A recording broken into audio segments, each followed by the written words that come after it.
एक बात मैं कहना चाहूँगा कि मैं जो रिएक्शन देता हूँ ये फर्स्ट व्यू रिएक्शन होता है। मैं कभी भी रिएक्शन देने से पहले एक वीडियो को नहीं देखता, क्योंकि अगर ऐसा करें तो फिर ये बड़ी बेईमानी होगी आपके व्यूअर्स के साथ। काफ़ी लोग मुझे कमेंट्स में कहते हैं कि सर आप पैसा बनाने के लिए असद साहब की वीडियोस पे रिएक्ट कर रहे हैं। अब मैं इसका मतलब क्या जवाब दूँ?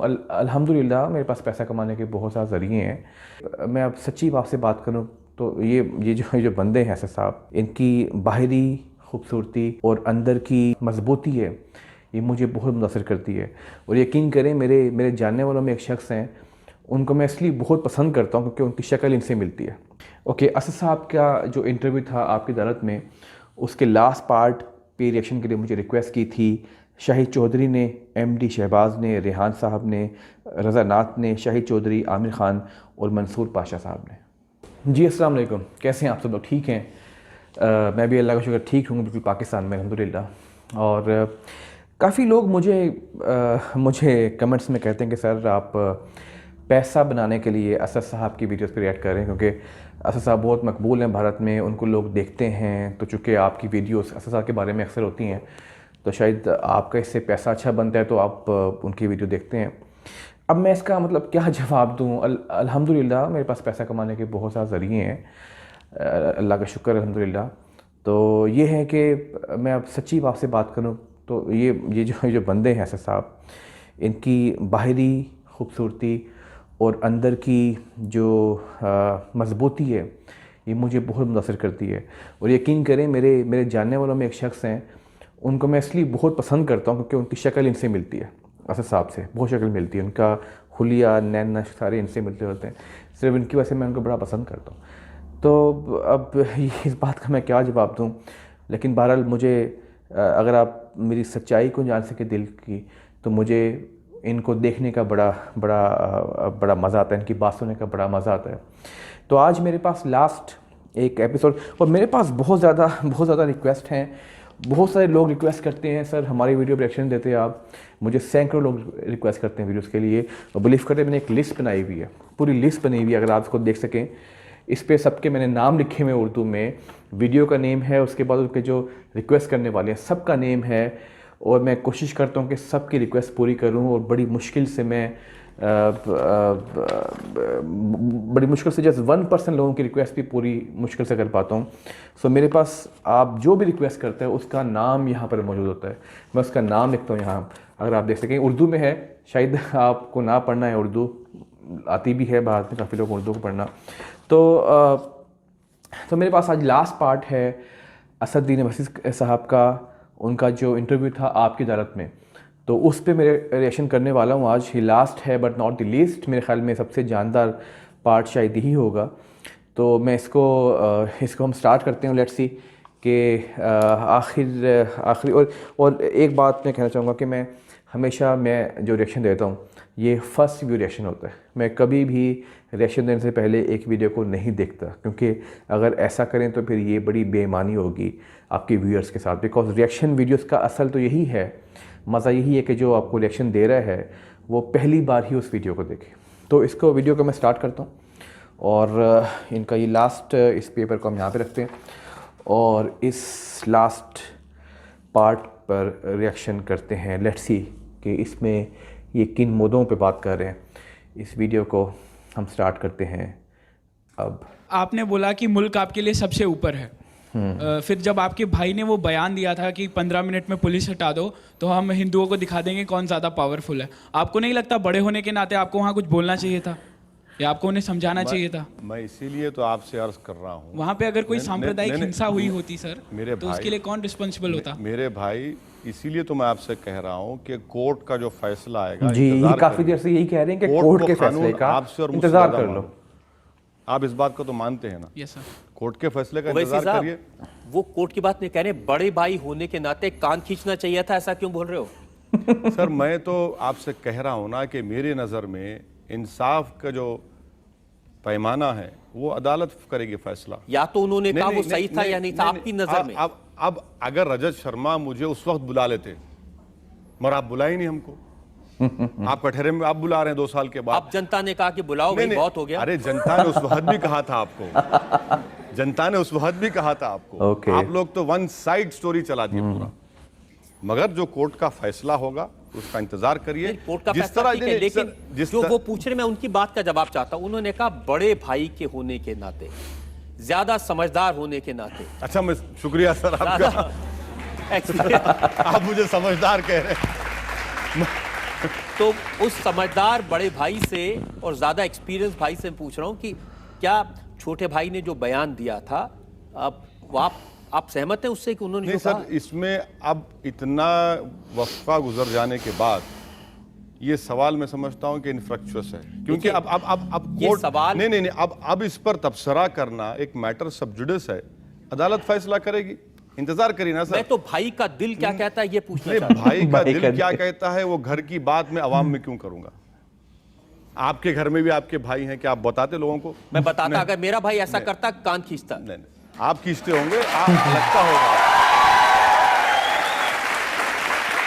मगर आपके भाई नहीं है ना पॉलिटिक्स में, आपके भाई तो नहीं है पॉलिटिक्स में। नहीं, वो चाहे पॉलिटिक्स में होते चाहे किसी भी मगर प्रोफेशन में मगर होते। मगर जो भी कोर्ट का फैसला होगा वो कोर्ट तय करेगी इंशाल्लाह। और मेरा छोटा भाई, क्या बड़ा भाई भी ऐसे कहता तो भी कान खींचता। होगा सर, अच्छा है सर। क्योंकि मुल्क के खिलाफ कोई बात कहे, मुल्क को चैलेंज करे, इसको किसी को माफ नहीं करना। कोई माफ नहीं कर सकता ना, चाहे वो बाबरी मस्जिद की शहादत हो, चाहे महात्मा गांधी का कत्ल हो, गुजरात में मासूम लोगों का कत्लेआम हो, या दिल्ली की रोडों पर सिखों का कत्लेआम हो। बिल्कुल माफ मत ये करिए। बिल्कुल माफ नहीं कर। लेकिन अगर कोई ये कहे कि 15 मिनट के लिए पुलिस हटा लो, अब ये जो चीज है ये कोर्ट फैसला करेगी। जिस तरह से सही आप है, सही प्रोसिक्यूट कर रहे हैं, मुझे लगता है कि गवर्नमेंट को आपको वहां पर लॉयर बनाकर भिजाना चाहिए। आप अच्छा आर्ग्यू करेंगे वहां पर, बहुत अच्छा करेंगे। नहीं बिल्कुल, तो मैं तो कह रहा हूं आपको आना चाहिए। अगर कोई मेरे मुल्क पर हमला करेगा, लोगों को बांटेगा, तो मैं बहुत अच्छा कोई आर्ग्यू करूंगा। मुल्क पे हमला नहीं है, कोई मुल्क को बांटने की बात हरगिज कोई नहीं कर सकता, ना हम उसको मानेंगे। मसला कोर्ट में है, कोर्ट फैसला करेगी, उसका इंतजार करिए। सही है। चलिए जनता से पूछ लेते हैं जो लोग इस बारे में कुछ कहना। आप यहाँ थर्ड रो में। जैसे आप कह रहे हैं नरेंद्र मोदी जी के बारे में कि वो कातिल हैं, वो दरिंदा हैं, इससे ज़्यादा भी आपने कुछ कहा है, मैं कह नहीं सकती उनके बारे में। मैं पूछना चाहती हूँ कि कश्मीर में अभी जो हमने पिछले दिनों देखा, तो मोदी जी ने वहाँ सेना लगा दी, 2100 करोड़ रुपया लगा दिया और तमाम इंतज़ाम कर दिए कि वहाँ के लोगों को बचाया जाए। तो आपने वहाँ पे क्या किया? आपने कितने करोड़ भेजे, या फिर कितने दिन आपने वहाँ पे लगाए, या फिर आपने उन लोगों की क्या मदद की जो हमारे मुस्लिम भाई बहन हैं?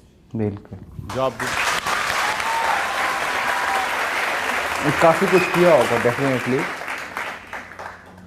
रजत शर्मा साहब वो वीडियो नहीं दिखा रहे जहां पर उत्तराखंड में मैंने 1.5 करोड़ की इमदाद की। अच्छा। उत्तराखंड में हमारे लोग डॉक्टर्स की टीम गए, मेडिसिन लेकर गए, दवाएं सामान लेकर गए। सब दिखाने की जिम्मेदारी मेरी है, आपकी भी कुछ है। कठेरे में तो आया हूं ना, कठेरे में तो उन्होंने आपसे पूछा है। मैं जवाब दे रहा हूं। उन्होंने पूछा है कश्मीर में। मैं जवाब दे रहा हूं ना, आप मुझे मुकम्मल करने इतनी बेसब्री मत करिए सर। आप मुझसे उम्र में बड़े हैं, थोड़ा सब्र करिए। तो उत्तराखंड में हमने ऐसा किया। दूसरी बात यह है कि कश्मीर के लिए मैंने 50 लाख के वाटर प्यूरिफायर्स का ऑर्डर किया है। स्पेशल वाटर प्यूरिफायर्स होते हैं, क्योंकि अगर आप वो नॉर्मल वाटर प्यूरिफायर्स लगाएंगे तो उसमें कंजाल आता है और पानी साफ नहीं आता। 50 लाख के हमने वाटर प्यूरिफायर्स दे रहे हैं और 50 लाख के इंशाल्लाह दवाएं लेकर हम भिजाएंगे। तीसरी बात जो आपने वजीर आजम ने किया, अच्छा किया वजीर आजम ने, बहुत अच्छा किया। वो मुल्क के वजीर आजम हैं और कश्मीर हमारे मुल्क का अटूट हिस्सा है और कश्मीरी हिंदुस्तान के शहरी हैं और उनकी बराबर हमको मदद करनी चाहिए। बल्कि कश्मीर को अच्छी तरीके से अब तो रेस्क्यू रिलीफ के बाद रिहेबिलिटेशन होना चाहिए और अच्छा कि हम उसकी तारीफ करते हैं, उसमें कौन सी बुरी बात। चलिए, आपकी तारीफ करनी चाहिए कम से कम किसी बात में। तो आपको नरेंद्र मोदी की तारीफ की आपने? नहीं, तारीफ नहीं की सर, तारीफ नहीं। तारीफ अभी भी नहीं की, तारीफ अभी भी नहीं की। ये उनकी ड्यूटी है। आज वो वजीर आजम है, हमने उनकी मुखालिफत की, और इंडिया के प्राइम मिनिस्टर हैं, उससे कोई इनकार नहीं कर सकता। और इंडिया के प्राइम मिनिस्टर जब है तो पूरे मुल्क के शहरी उनके लिए बराबर होने चाहिए। अच्छा किया उन्होंने कश्मीर में किया, और भी करने की जरूरत है। ये तारीफ नहीं है, तारीफ नहीं। आप इसको तारीफ देखते हैं तो मैं कुछ नहीं कर सकता। अभी एक खबर आई थी कि भारत में हैदराबाद में से 15 स्टूडेंट्स ISIS में भर्ती होने के लिए यहाँ से उन्होंने कोशिश की थी और वो पकड़े गए थे। तो वो भी हैदराबाद में हुआ था। और ISIS क्यों ज्वाइन करना चाहते हैं और आपका इसके बारे में क्या कहना है? नहीं, रजत शर्मा साहब के पास मेरे स्पीचेस का पूरा ज़ख़ीरा है, लाइब्रेरी है मेरी स्पीचेस की। मगर रजत शर्मा साहब के पास मेरे 4 स्पीचेस मिसिंग हैं जो मैंने रमज़ान में जलसे में किए थे मक्का मस्जिद में, जहाँ पर मैंने ओपनली कंडेम किया ISIS को, जहाँ पर मैंने उनसे मुतालबा किया कि हमारे जो हिंदुस्तानी उनके पास होस्टेज हैं उनको फ़ौरन रिहा किया जाए, जहाँ पर मैंने कहा कि वो लोग जो हरकत कर रहे हैं वो इससे इस्लाम का कोई ताल्लुक़ नहीं है। और चौथी बात यह है कि जो आखिरी मेरी पब्लिक स्पीच हुई वो आपके रिसर्च टीम ने जिसको मिस कर दिया, जिसमें मैंने उन बच्चों से मुखातिब होकर कहा, वो 4 बच्चे थे, 14 नहीं 4, उनसे कहा कि भैया अगर जिहाद करना है तो पार्लिमानी जमहूरियत में पॉलिटिक्स में आओ और संघ परिवार से मुल्क के सेकुलरिज्म के खिलाफ तोड़ने और मुकाबला करो। मुसलमानों में इल्म की कमी है, इलिटरेसी ज़्यादा है, उसके खिलाफ जिहाद करो। गरीबी है, उसके गरीबी के खात्मे के लिए जिहाद करो। ये स्पीच भी तो है, कभी ये भी तो रुख दिखा दीजिए। आपको मौका तो दे रहे हैं अपनी बात कहने का। बात तो कह दिया मैं, ये इनको मालूम नहीं ना, इनको मालूम नहीं, इसलिए कह रहा हूं अगर आप इतना सब जो पहले दिखाया था वो भी इनको मालूम नहीं था। आज बहुत कुछ बातें नहीं, ये पता चल मालूम रही हैं था, इनके बारे में। नहीं ये मालूम था इनको, ये तो बात नहीं, ये तो बात मालूम थी, ये तो बात मालूम चलिए, अब बहुत सारी ऐसी बातें जो लोगों को नहीं मालूम है वो मैं आपको बताऊंगा। मुझे एक ब्रेक के रुकना है और ब्रेक के बाद आपकी अदालत में ओवैसी साहब पर इल्जामात और सवालात का एक और जो कोर्ट की जो कार्रवाई है, जो कोर्ट में हमारी जो स्ट्रेटजी है, अब हर चीज़ को तो आवाम में हम बयान नहीं कर सकते ना। आप इंतजार करिए। नहीं इंतजार नहीं, मैं सिर्फ इतना नहीं, ये एक सब्जुडिस मैटर है। कोई भगवान को गाली दे, आप कहीं स्ट्रेटेजी बना रहे हैं उसके लिए?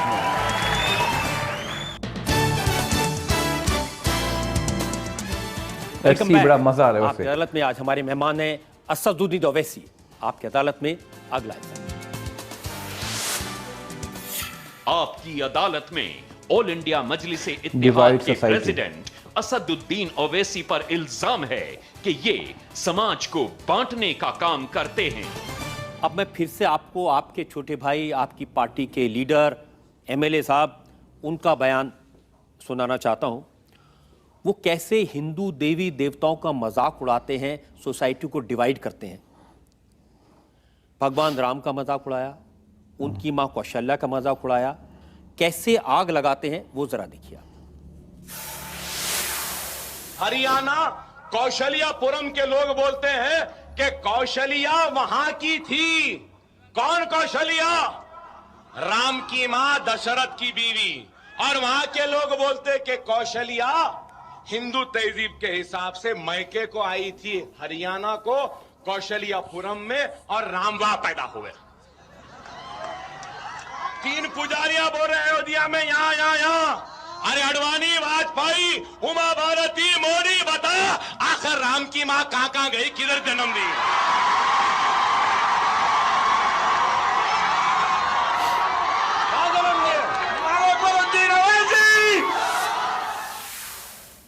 आप सपोर्ट करते हैं इसे? मैं कितने मर्तबा इस प्रोग्राम में कह चुका हूं, आप उसी स्पीच का हवाला दे रहे हैं। मैं फिर से कह रहा हूं कि ये कोर्ट में है, कोर्ट फैसला करेगी उसके ऊपर, कोर्ट फैसला करेगी उसके ऊपर, एविडेंस की बुनियाद पर कोर्ट फैसला करेगी।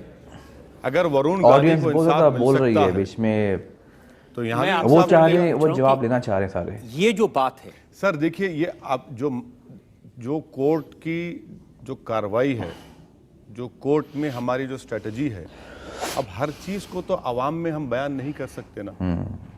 आप इंतजार करिए। नहीं इंतजार नहीं, मैं सिर्फ इतना मैं इस पर कोई तबसरा इसलिए नहीं करना चाह रहा हूं कि नहीं, ये एक सब्जुडिस मैटर है। कोई भगवान को गाली दे, आप कहीं स्ट्रेटेजी बना रहे हैं उसके लिए? नहीं, सुनिए बात को, आप तोड़ मोड़ कर पेश करें। मैं ये कह रहा हूं कि कोर्ट पहले फैसला ये करेगा कि क्या ये सही है, कहा है, जो चार्जेस फ्रेम किए गए 120B 295 के, इसके ऊपर कोर्ट फैसला देगा।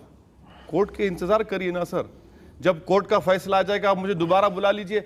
आप ओवैसी साहब, कुछ मामले ऐसे होते हैं नहीं जिन पर सर, कोर्ट नहीं, दिल से फैसला करना नहीं, दिल पड़ता से फैसले नहीं कर सकते सर, दिल से फैसले नहीं कर सकते। दिल से कोर्ट में जब एक मसला ज़ेरे दौरान है, कोर्ट फैसला करेगा, और मुझे पूरा यकीन है कि कोर्ट को कानून आपसे ज़्यादा मुझसे ज़्यादा मालूम, और कोर्ट एविडेंस की बुनियाद पर फैसला करेगा, तो उसका इंतजार करिए। जनता की भावना भी तो कुछ होती है, नहीं, जनता- कैसे आग नहीं, लगाने की नहीं, कोशिश कोई- करते हैं। मैं आपको एक और वीडियो दिखाता हूं, हाँ। एक और वीडियो दिखाता हूं, कैसे गाय को गौ माता कहने पर उनको आपत्ति है, कैसे मजाक उड़ा रहे हैं उसका, वो जरा सुन लीजिए।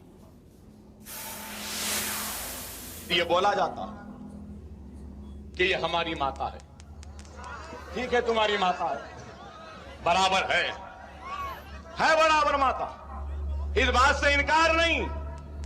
अरे माता है तो माता का एहतराम करो, मां है तो इज्जत करो, मां है तो उसकी रखवाली करो, मां है तो उसकी इबादत करो। मां को बाजार में लाके नीलाम नहीं करते। माता भी बोल रहे, मां भी बोल रहे, और बाजारों में लाकर बेच रहे हैं, बोली लगा रहे हैं। और जो हमने नहीं दिखाया, आगे उन्होंने ये भी कहा कि हिंदुओं से कहो कि वो गाय को मारकर उसका मांस खाएं, उनको भी उसका टेस्ट पता चलेगा। नहीं, ये बात, इसमें ये तो कह रहा हूं ना आपसे कि ये तमाम मसले का हल ये है कि ये स्पीच के ऊपर कोर्ट फैसला करेगी। अगर मनिका गांधी ने कोई बात कह दी, आप कभी बुलाकर पूछ लीजिए उनको। नहीं, मैं मेनका गांधी से जरूर पूछूंगा। मेनका गांधी तो कह रही हैं कि जो जानवरों को इलीगल तरीके से मार रहे हैं, ये इसका सवाल उनसे पूछा जाएगा। उनका ये कहना कि ये पैसा आतंकवाद के काम आ रहा है, उनसे पूछा जाएगा। लेकिन जो आपकी पार्टी के नेता ने कहा, वो आपसे तो पूछा जाएगा। मैं आपसे बार बार यही कह रहा हूं कि ये अदालत में है, और मैं आपसे बार बार यही कह रहा हूं जवाब कि ये वही दूंगा। जनता का इमोशन है। मैं आपसे हमेशा यही जवाब दूंगा आपसे कि इस मसले के ऊपर कोर्ट का फैसला होगा एविडेंस की बुनियाद पर। मैं इससे ज्यादा कुछ नहीं अब कह सकता। इसमें भी एविडेंस की जरूरत पड़ेगी आपको। बिल्कुल, ये कोई कैंगरू कोर्ट नहीं है। ये उनके डुप्लीकेट तो नहीं है ना, है तो आपके भाई। ये कैंगरू कोर्ट तो नहीं है, ये कैंगरू कोर्ट में फैसला नहीं होगा इसका फैसला बाकायदा एविडेंस एक्ट के ऊपर, आईपीसी के ऊपर, इसके ऊपर फैसला होगा, और इंतजार करिए उसका। देखिए, आपकी अदालत में हम कोशिश करते हैं कि जो जनता बैठी है और जो जनता देख रही है, उसकी भावनाओं से, इमोशन से फैसला कर दें। अब चूंकि आपके छोटे भाई का मामला है, तो शायद आप कंसेशन चाहते हैं। नहीं सर, मैं कंसेशन हरगिज नहीं चाहता हूं। मैं तो कंसेशन नहीं चाहूंगा आपसे, ना आपकी अदालत में जो लोग मौजूद हैं। मैं यही कहूंगा कि जो मसला कोर्ट में है, और court Indian evidence act, CRPC, उसकी बुनियाद पर कोर्ट फैसला देगा, और सबके सामने आएगा वो। चलिए, मैं आपकी बात मान लेता हूं। इस पर हम कोर्ट के फैसले का इंतजार करेंगे, और कोर्ट का फैसला अगर आपके भाई के खिलाफ आया तो मैं आपको फिर से ये सवाल पूछूंगा। जरूर, आप बुला लीजिए मुझे, जब मैं आने तैयार हूं। जी, एक और ब्रेक के लिए हम रुकेंगे, और ब्रेक के बाद असदुद्दीन ओवैसी पर इल्जाम और अपने आप को काफी सेफ कर रहे हैं, अच्छी बात है। सुनिए, आप मुझे बात करने मौका नहीं दे और रहे, आप वरना आप भी उस अंग्रेजी चैनल की तरह हो जा रहे हैं कि अपनी बात सुनो। सर, मेरी बात सुनिए, आप में काबिलियत है, मानता हूं, आप में सेलिंग पॉइंट है, आप इसीलिए तो आप माने जाते हैं, इसीलिए तो लोग मानते हैं आपको कि भाई रजत शर्मा काबिल आदमी है, पॉइंटेड सवाल करते, चुपते हुए सवाल करते, लोगों को हंसाते भी। यही तो आपकी काबिलियत है। तारीफ कर दी रजत साहब की। उससे रजत साहब हैं वाकई जबरदस्त इंसान, तो कोई शक नहीं है। आपकी अदालत में आज मुकदमा चला रहे हैं असदुद्दीन ओवैसी पर। आपकी अदालत में अगला इल्जाम। आपकी अदालत में ऑल इंडिया मजलिस इत्तेहाद के प्रेसिडेंट असदुद्दीन ओवैसी पर इल्जाम है कि ये नफरत की सियासत करते हैं। महाराष्ट्र में इलेक्शन होने वाले हैं। मैंने आपका वो वीडियो देखा है जो आपने पब्लिसिटी के लिए बनाया है, जिसमें आपने कहा कि वो पूरी आवाज कह रही है कि लुट गया आवाम, पिट गया आवाम। ये गाना चलता है। मैंने नहीं बनाया, हमारे पार्टी की तरफ से उसमें लिखा है कि MIM का वीडियो। नहीं, हम हरगिज कोई वीडियो नहीं बनाए। देखिए सर, सोशल मीडिया पर थोड़े दिन पहले एक पैम्फलेट बनाया गया जिसमें मेरी तस्वीर डाल दी गई और लिखा गया कि हिंदुस्तान के मुसलमान पाकिस्तान अगर हमला करेगा तो हम पाकिस्तान का साथ देंगे। और मेरी फोटो डाल दी, और कश्मीर में एक कश्मीर ऑब्जर्वर अखबार ने उसको चला दिया। मैं कोर्ट में गया, उनके खिलाफ, सामना अखबार के खिलाफ, और एक न्यूज़ पोर्टल है, कोर्ट से उनको चला गया है, उनको आना पड़ेगा हैदराबाद। क्रिमिनल डिफेमेशन मैंने फाइल किया है। मैंने वो पढ़ा, उन्होंने तो माफी मांग ली है। नहीं, माफी मांगने से तो नहीं होता ना सर, अब क्या करें? अब उनको आना पड़ेगा हैदराबाद, आकर हम उनकी मेहमान नवाजी करेंगे। कोर्ट में आएंगे वो, गलत मतलब मत लीजिए उसका। वो कोर्ट को आए वहां पर लड़े, क्योंकि आपकी मेहमान नवाजी से तो बहुत डर लगता है लोगों को। नहीं सर, मैं उनको बिरयानी तो नहीं खिला सकता ना हलीम खिला सकता हूँ, और कोर्ट में तो हम पूछेंगे। हैदराबाद कोर्ट की में तो हम बिरयानी केस सुना बहुत डालेंगे। मशहूर है। लेकिन जो वीडियो मैंने देखा उसमें तो नहीं, हम लोग आप दिखते हैं और आप कह रहे हैं कि अब हम रोने वाले नहीं हैं, अब हम रुलाने वाले हैं, अब हम कांग्रेस को रुलाएंगे, अब हम एनसीपी को रुलाएंगे। हाँ सर, जरूरी है वहां पर, इसलिए जरूरी है रुलाना इनको वहां पर। वहां पर कितने साल से कांग्रेस की और राष्ट्रवादी कांग्रेस की हुकूमत है, 13% माइनॉरिटीज है, और जो बजट दिया जाता है 400 करोड़ रुपये। आंध्र प्रदेश, यूनाइटेड आंध्रा में 9% आबादी मुस्लिम्स की, और बजट है 1050 करोड़ रुपये। वहां पर 10 साल में एक भी मुस्लिम एमपी जीत कर नहीं आता। आबादी 13% है, 280 की करीब असेंबली है। कितने ये लोग, मैं कम्युनल हूं, मान लीजिए कि दुनिया की तमाम बुराइयां मुझ में हैं, ये लोग तो दूध के धुले हैं। भाई जिताओ, लेकिन आप नहीं, उन दूध के धुलों के साथ आपका alliance रहा। सर मेरी बात मुकम्मल प्लीज। आप जब मुझे इल्जाम लगा रहे तो मुझे डिफेंड तो करने दीजिए। तीसरी बात यह है कि मालेगांव का बम ब्लास्ट, आप प्रोसिक्यूटर हैं, मुझे बताइए, क्या एक ऑफेंस के लिए 2 लोग जिम्मेदार हो सकते हैं? क्या साध्वी प्रज्ञा ठाकुर ने मालेगांव का बम ब्लास्ट किया, या फिर मुसलमान बच्चों ने किया? महाराष्ट्र की एटीएस कहती है मुसलमानों ने किया, एनआईए कहती है कि प्रज्ञा ठाकुर, कर्नल पुरोहित ने किया।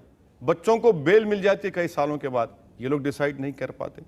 हिमायत बेग को फांसी की सजा हो गई, नया एविडेंस आया और ये बता दिया कि हिमायत बेग पूना से औरंगाबाद मोटरसाइकिल पर 3 घंटे में आता है। सर वो कौन सी मोटरसाइकिल है जो 3 घंटे में आप 300 किलोमीटर का सफर तय करें? और कोई टोल पर भी वीडियो कैमरास लगे, हिमायत बेग नजर नहीं आता। कितने बच्चे जेलों में हैं, कितने बच्चे अंडर ट्रायल्स हैं महाराष्ट्र की जेलों में? इसका जवाब तो इनको देना पड़ेगा ना सर। लेकिन आपने बहुत साल कांग्रेस का फायदा उठाया, नहीं, अब आप उन पर सवाल उठा रहे हैं। नहीं सर, देखिए जमहूरियत में फायदा नुकसान की बात मत करिए। अगर मैं ये कहूं रजत शर्मा ने किसी और टीवी चैनल में काम किया, फायदा उठाया, तो सही होगा बात। ये आज रजत शर्मा की इनफरादी काबिलियत है। अच्छा। आपकी काबिलियत है, आपका नहीं आपका नहीं, सुनिए आप मुझे बात करने मौका नहीं दे रहे, वरना आप भी उस अंग्रेजी चैनल की तरह हो जा रहे हैं कि अपनी बात सुनो। सर मेरी बात सुनिए, आप में काबिलियत है, मैं मानता हूं, आप में सेलिंग पॉइंट है, आप इसीलिए तो आप माने जाते हैं, इसीलिए तो लोग मानते हैं आपको कि भाई रजत शर्मा काबिल आदमी है, पॉइंटेड सवाल करते, चुपते हुए सवाल करते, लोगों को हंसाते भी, यही तो आपकी काबिलियत है। तो इसको इल्जाम आप मुझ पे नहीं, आप मुझ पे इल्जाम तो नहीं लगा सकते। आप मुझे इल्जाम तो फायदा उठाए। सर फायदा क्या उठाया हमने? कौन सा मैंने मिनिस्ट्री का मुतालबा किया? मैं कौन सा? सर मैं आपको बात बता रहा हूं कि मेरी फकीरी में शाही है। मैं कोई चीज का, मैं ये कह रहा हूं कि भाई आप जिस लोगों का दावा करते, मैं मुसलमानों का लीडर नहीं हूं सर। मुसलमानों के लीडर तो मनमोहन सिंह, मुलायम सिंह यादव, अशोक राव चौहान, पृथ्वीराज, ये सब बड़े बड़े लोग मुसलमानों के लीडर हैं। मैं कहां हूं सर, मैं कहां हूं? और ये हमारा हाल। आज हम 13% हमारी आबादी और गवर्नमेंट की मुलाजिमतों में हमारा ये मौका। अगर अर्बन रूरल पॉवर्टी देखी जाए तो सबसे ज्यादा पॉवर्टी है दलितों के साथ हमारी। महाराष्ट्र में सर आपको मालूम कितने मुसलमान बिलो पॉवर्टी लाइन रहते? 89% लोग। क्या ये बात जवाब देंगे लोग इसका? कौन जिम्मेदार है इसका, बताइए आप मुझे। हम तो स्टैटिस्टिक्स के जरिए बात कर रहे हैं। जिस तरह आपने पूरी तकारीर को निकाल कर दिखाया, मैं भी डेटा बता रहा हूं आपको। तो ये काम महाराष्ट्र में किया, और कांग्रेस से क्या फायदा सर? कांग्रेस से क्या फायदा उठाएंगे? आपको कांग्रेस को पहचानने में इतने बरस लग गए? नहीं सर, बरस नहीं लगे, हम तो शुरू से जानते हैं उनको, हम तो शुरू से जानते कांग्रेस, शुरू से जानते भी और उनके साथ भी रहते। नहीं, साथ इसलिए रहे कि मजबूरी की मां है वो। बीजेपी के साथ हम आइडियोलॉजिकली नहीं जा सकते, बिल्कुल, क्योंकि आरएसएस उससे वाबस्ता है। बिल्कुल। जब तमाम सेकुलर, कम्युनिस्ट पार्टी सीपीएम जमीन आसमान का फर्क उनकी आइडियोलॉजी में और कांग्रेस की, मगर मकसद क्या था कि चलो एक सेकुलर गवर्नमेंट बने। मनमोहन सिंह साहब शरीफ आदमी हैं, सही है। उनके ज़ेर क़यादत एक हुकूमत बन रही है, इसीलिए हमने तायद की। कोई कांग्रेस की हुकूमत की तायद कहाँ, यूपीए की लेकिन हुकूमत अब महाराष्ट्र में अगर आप कांग्रेस का विरोध करेंगे, एनसीपी का विरोध करेंगे, तो उसका फायदा बीजेपी और शिवसेना को होगा। मुझे हो गया तो मुझे हो गया तो आप सर, आपको क्या इल्म गैब आता है क्या, फ्यूचर में क्या हो रहा है? क्या आप भी एस्ट्रोलॉजी की दुकान खोलिए क्या? नहीं सर, ऐसा कैसा बोल रहे हैं आप? देखिए, नहीं, मैं मानता हूं कि आपको जिंदगी का बहुत बड़ा तजुर्बा है। आपके बाल जो काले हैं, सफेद भी हैं, वो इसी तरह तो सफेद नहीं हुए धूप के नीचे, तजुर्बे की बुनियाद पर हुए। मगर मुझे फायदा हो सकता है। और दूसरी बात यह है कि मैं तो सेकुलरिज्म का कूली नहीं हूं, मैं सेकुलरिज्म का कूली नहीं हूं कि मेरी जिंदगी का मकसद कि सिर्फ कांग्रेस एनसीपी कामयाब हो जाए। मेरा मकसद यह है कि भाई इंसाफ हो, हिंदुस्तान की 13% जो अक़लियत है मुसलमान, उनसे इंसाफ हो। आपका मकसद ये है कि कांग्रेस भी हार जाए, शिवसेना हार जाए, बीजेपी हार जाए, बस ओवैसी साहब जीत जाए। बुरी बात क्या है? बुरी बात क्या है? अगर 60 साल के बाद अगर ऐसा होता है तो मैं समझूंगा अच्छी बात है। ये कब तक मैच फिक्सिंग चलेगा कांग्रेस का और ये बीजेपी शिवसेना का, कि या तू या मैं या तू? कब तक चलेगा सर? बदलना तो चाहिए ना। ये लोग कब तक ऐसा मैच फिक्सिंग करते रहेंगे? ये मैच फिक्सिंग है महाराष्ट्र में पूरा, कि हम उतर जाएंगे तो आप बैठ जाइए, हम बैठेंगे तो आप इंतजार करिए। हम ये बता रहे हैं कि भैया और भी कोई लोग हैं जो आपको एक्सपोज करेंगे। हम यकीनन बीजेपी शिवसेना की मुखालिफत करेंगे जरूर, और हो सकता है कि हमको कामयाबी मिले वहां पर। देखिए, आपको वोट मिलेंगे नहीं मिलेंगे ये तो मुझे उसकी फैसला सर देखिए जनता करेगी महाराष्ट्र। बिल्कुल सर, देखिए हो सकता है कि मैं मेरी जिंदगी में जो ख्वाब देख रहा हूं उसमें नाकाम हो जाऊं, मुझे उसकी परवाह नहीं है। मगर मैं जो उसूल और जो बातें कर रहा हूं उसको आवाम कबूल करती है तो बहुत अच्छा है। जमहूरियत की तो यही तो खूबी है। अब ये जमहूरियत में जो आवाम यहाँ बैठी है, इनसे पूछते हैं ये लोग जो आपसे सवाल पूछना चाहते हैं। जी हाँ, भी आपने शुरू में आके कहा कि मुलायम सिंह चड्डी पहने हुए हैं, लेकिन ये अभी जो बीत गई ईद, उसमें उन्होंने सारे मंदिर से लाउड स्पीकर उतरवाने का आदेश दे दिया। अभी विधानसभा में उनको ज़्यादा सीट आई चुनावों में, तो सारा फायदा तो वो उठा रहे हैं। नतीजा जो आया है तो बीजेपी हार गए उसमें, तो क्या आपको तकलीफ हो रही? हार गई तो नहीं, वो पूछ रहे हैं कि आपको खुशी हो रही है? नहीं, मुझे खुशी उस वक्त होगी। मेरा मानना यह है कि ये जो 100 दिन है, ये 100 दिन ये काफ़ी नहीं है। अब इंतज़ार करिए, 9 महीने कम से कम किसी हुकूमत को दीजिए, मालूम होगा कि वो क्या करना चाह रहे हैं। मगर ये 100 दिन में जिस तरीक़े से किताबों में तब्दीली, जिस तरीक़े से कहा गया कि नहीं भाई वो बत्रा साहब ने क्या क्या कह दिया, अगर मैं कहूँगा तो आप बोलेंगे ये भी हेट स्पीच है। बत्रा साहब ने जो कह दिया अपनी किताबों में वो लिखा। फिर उसके बाद मोहन भगवत का बयान कि ये हिंदू राष्ट्र है, गोवा के डिप्टी चीफ मिनिस्टर का बयान, फिर पूना में जो बच्चे को मारा गया, प्राइम मिनिस्टर की खामोशी इस पर, फिर ये तमाम बातें जो हो रही हैं, ये तो थोड़ा आपको लगता नहीं है कि बोल रहे कर रहे हैं, हो रहा एक है? बिल्कुल बोलना चाहिए, जरूर कहना चाहिए। तो वो ये देखिए, इसीलिए आपको मौका दिया, आप अपनी बात। नहीं, मैं तो अपनी बात रखा हूँ। चलिए जनता से पूछ लेते हैं जो लोग इस बारे में कुछ कहना। मैं सिर्फ ये जानना चाहती हूँ कि अच्छा ठीक है, आप मानते हैं कि सारे मुसलमान ये पाकिस्तानी नहीं सोच रखते हैं, लेकिन हर आतंकवाद मुसलमान ही क्यों होते हैं? ये सवाल बड़ा कॉमन है जो हर मुस्लिम लीडर से होता है। महात्मा गांधी को जिसने मारा वो मुसलमान था क्या? ओह वाह वाह। इंदिरा गांधी को जिसने मारा वो मुसलमान था क्या? जबरदस्त, बहुत। बाबरी मस्जिद को जिसने शहीद किया वो मुसलमान था क्या? सर ये एक मिनट, वो जबरदस्त। दिल्ली की सड़कों पर जो सिखों को गर्दनें काटी गई, क्या वो मुसलमान थे? क्या बात है, क्या गुजरात बात है, के गली कूचों में जिन लोगों को मारा गया और जिनको बेघर किया गया, क्या वो मुसलमान थे? हाँ, क्या बात है। मेरी बहन, मैं आपसे गुजारिश कर रहा हूं कि आप ऐसा मत सोचिए। सुनिए मेरी बात, सुनिए। मैं आपको सिर्फ इतनी बात कहना चाह रहा हूं कि बुराई बुराई होती है, इसको आप मजहब के एंगल से मत देखिए। और ये मॉइस जो हैं उससे मुसलमानों का क्या ताल्लुक, मॉइज्म से हमारा क्या ताल्लुक? हम तो हर वायलेंस की मजम्मत कर रहे हैं और मजम्मत करना भी चाहिए, कंडेम करना चाहिए, मजम्मत का मतलब। मैं आपकी इस बात से बिल्कुल सहमत हूं। जो आतंकवादी है वो न हिंदू होता है न मुसलमान होता है, उसका कोई मजहब नहीं बल्कि होता। आतंकवाद खुद एक मजहब बन गया आजकल। और वो सिर्फ इंसानियत के दुश्मन होते हैं जो मासूम लोगों को मानते हैं। और ये बहुत अच्छी बात आपने कही है। अब बहुत सारे इल्ज़ाम मैंने आप पर लगाए, बहुत सारे सवाल आपसे पूछे, आपने अच्छी सफाई दी। हम एक ब्रेक के रुकेंगे और ब्रेक के बाद सुनेंगे आपकी अदालत में आज के जज अभिलाष खांडेकर का फैसला। जज साहब का फैसला क्या है?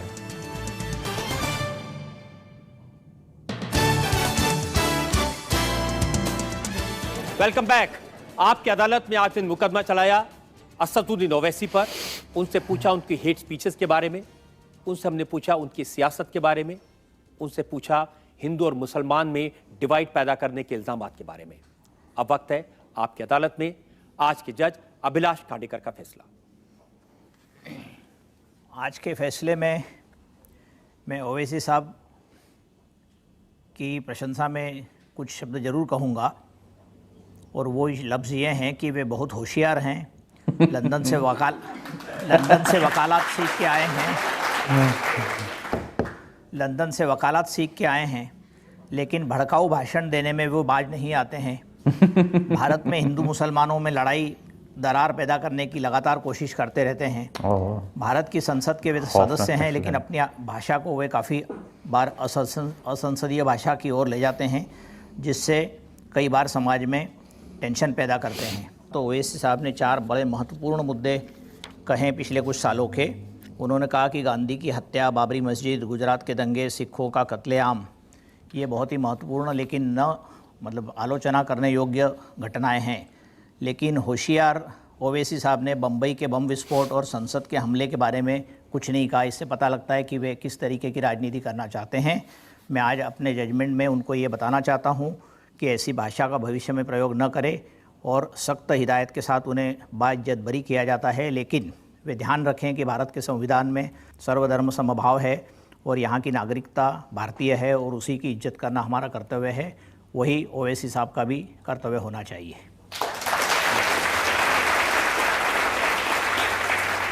आप कुछ कहना चाहते हैं जजमेंट के बारे में ओवैसी साहब?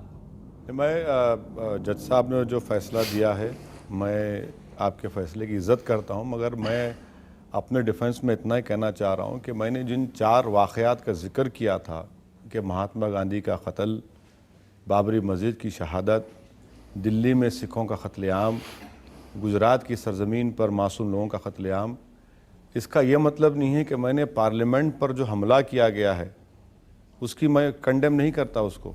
ये गलत आपने सोच लिया। दूसरी बात, जज साहब आपसे अदबन आपसे गुजारिश करना चाहूँगा कि बम्बई में जो बम ब्लास्ट हुआ, आपने गलत सोच लिया। बड़ी इज़्ज़त के साथ आपसे अर्ज़ कर रहा हूँ कि मैं उसकी तायीद करता हूँ, नहीं, हम उसकी मजम्मत करते, हम हर तशद्दुद की मजम्मत करते। मगर मेरी नज़र में ये जो 4 वाक़यात हैं, ये हिंदुस्तान को हिला कर रख दिए थे। हिंदुस्तान की जो हमारी सेकुलरिज़म का फाउंडेशन है उसको कमज़ोर करने की कोशिश थी, इसीलिए मैंने इसका जिक्र किया। यकीनन मैं पार्लियामेंट में जो हमला उसकी मजम्मत करता हूँ, जो बम्बई में बम ब्लास्ट हुए उसकी मजम्मत करता हूँ, जो बम्बई में बम ब्लास्ट से पहले जो फसाद हुआ उसकी मजम्मत करता हूँ। इस उम्मीद के साथ, इस यकीन के साथ ओवैसी साहब जो इतने अच्छे भाषण देते हैं, अपनी स्पीचेस का इस्तेमाल लोगों में एकता लाने के लिए करेंगे, हिंदू और मुसलमान को साथ लाने के लिए करेंगे और देश की भलाई के लिए करेंगे। आज का मुकदमा यही खत्म करते हैं। अगले हफ्ते आपसे मुलाकात होगी एक नई शख्सियत के साथ। तब तक के लिए नमस्कार। जी, ये बहुत अच्छा रहा, बहुत ही एक बैलेंस किस्म का इनका ये लास्ट पार्ट था। इसमें 2-3 बातें जो बड़ी लाइक इन्होंने जो मुद्दे थे, जैसे कि इनके छोटे भाई अकबर अवैसी साहब का जो एक बयान था वो हिंदू देवताओं के बारे में। मैं ये कहूँगा, अगर इंसाफ की बात करें तो ये इनका बयान भी नहीं देना चाहिए था, क्योंकि आप अक़लियत हैं। एक जज्बाती बयान था, उस वक़्त काफ़ी यंग भी थे ये वैसी अकबर साहब, तो बहरहाल गलती बिल्कुल हो जाती है। उस पर उन्होंने माफ़ी भी मांगी, बाद में सब कुछ सफाई वगैरह हुई। लेकिन बहरहाल इस पे अब अवैसी साहब जो है वो जम गए कि ये बात कोर्ट में है और इसका फ़ैसला कोर्ट करेगी, उसका इंतज़ार कीजिए। तो बात तो वैसे ठीक है असूली तौर पे कि ये बात वाकई कोर्ट में है, और जब कोई मामला कोर्ट में होता है तो फिर आप सरेआम में खुलेआम उस पर डिस्कस करना बेहतर नहीं होता। तो लेकिन उन्होंने सिर्फ ये जवाब दिया, बहरहाल ही उनका फ़ैसला था। और नॉर्मली जब मामला कोर्ट में हो तो असूली तौर पे डेफिनेटली उस पर बहस नहीं की जाती। सो ठीक है। और दूसरी चीज़, एक बहुत कॉमन कॉन्सेप्ट है कि लोग इल्ज़ाम देते हैं AIMIM को कि इसकी वजह से जब ये इलेक्शन लड़ती है ख़ुद अकेले अपने प्लेटफॉर्म पे, और तो इनकी वजह से कांग्रेस के जो मुसलमान वोटर हैं उनका वोट बढ़ जाता है और बीजेपी जीत जाती है। क्योंकि नॉर्मली मुसलमान जो है वो कांग्रेस को वोट करते हैं, अगर कोई ऑप्शन ना हो, मुस्लिम पार्टी ना हो, तो बीजेपी के ख़िलाफ़, बीजेपी ऑफ कोर्स एक उसकी जो आइडियोलॉजी है वो हिंदुत्व पे है, तो मुसलमान कांग्रेस को वोट करते हैं। तो जब AIMIM इलेक्शन लड़ती है इन दोनों के साथ, तो मुसलमानों का जो है जो वोट है वो कांग्रेस के बजाय अक्सर इनकी तरफ आता है, वोट डिवाइड होता है और कांग्रेस नॉर्मली हार जाती है, बीजेपी जीत जाती है। तो लोग कहते हैं कि बीजेपी असल में इनकी वजह से जीतती है और ये इनकी बी टीम है, लेकिन वो ख़ुद कह रहे हैं कि बीजेपी जीत जाती है, लेकिन शायद हम जीत जाएं कभी, शायद फ्यूचर में, कि मुसलमानों का इतना ज़्यादा वोट आ जाए मुझे, और दूसरी गैर हिंदू जमातों का, इवन हिंदू जो मॉडरेट हिंदू हैं उनका, मतलब आप इस वजह से आप इलेक्शन में नहीं जाएंगे कि मेरी वजह से बीजेपी जीत जाएगी तो क्या आप इलेक्शन लड़ेंगे। मेरे ख्याल में इनका इलेक्शन लड़ना बहुत अच्छा फ़ैसला है। बीजेपी का जीतना एक अलग चीज़ है, उस पर ध्यान ऑफ कोर्स नहीं करना चाहिए, इनको अलग ही जाना चाहिए इलेक्शन के लिए। तो उससे अगर बीजेपी जीतती है तो एक इत्तेफाकन बात है, लेकिन शायद कभी, जैसा कि ये सोचते हैं कि फ्यूचर में ऐसा भी आएगा कि जब इलेक्शन में जाएंगे ये कांग्रेस बीजेपी के मुकाबले में, तो ये ख़ुद भी जीत सकते हैं, यू नेवर नो, हालात कुछ पता नहीं होता। लेकिन बहरहाल एक अच्छा पार्ट था ये वाला, और बड़े एक अच्छे सियासी तरीके से इन्होंने अपने आप को डिफेंड किया। बहुत बड़े सियासतदान हैं और मुझे बड़े तहम्मुल से बात करते हैं। जब जज्बाती हों तब जज्बाती होते हैं, जब तहम्मुल से बात करनी है तो फिर बड़े तहम्मुल से बात करते हैं। मुझे इनका आखिरी पार्ट, मुझे अफसोस भी हो रहा है आज के आपकी दर्द ख़त्म हो गया एक्चुअली, और मैं उस पर मज़ीद रिएक्शन नहीं दे पाऊँगा। लेकिन बाहर मुझे खुशी भी हो रही है कि लोगों ने बहुत मुझे रिक्वेस्ट की थी इसके लिए कि सर आप इसके ऊपर रिएक्शन दें। 5 से 7 लोग थे, तो अल्हम्दुलिल्लाह मैंने आज रिएक्शन दिया, और आज मेरा एक लास्ट रिएक्शन था आपकी दर्द पे, असद साहब की किस के ऊपर। सर बहुत शुक्रिया आपका, बहुत लंबी वीडियो हो गई है, और होपफुली आपको वीडियो पसंद आई होगी। कमेंट्स लाजमी कीजिएगा और अपना ध्यान रखिएगा। शुक्रिया, अल्लाह हाफ़िज़।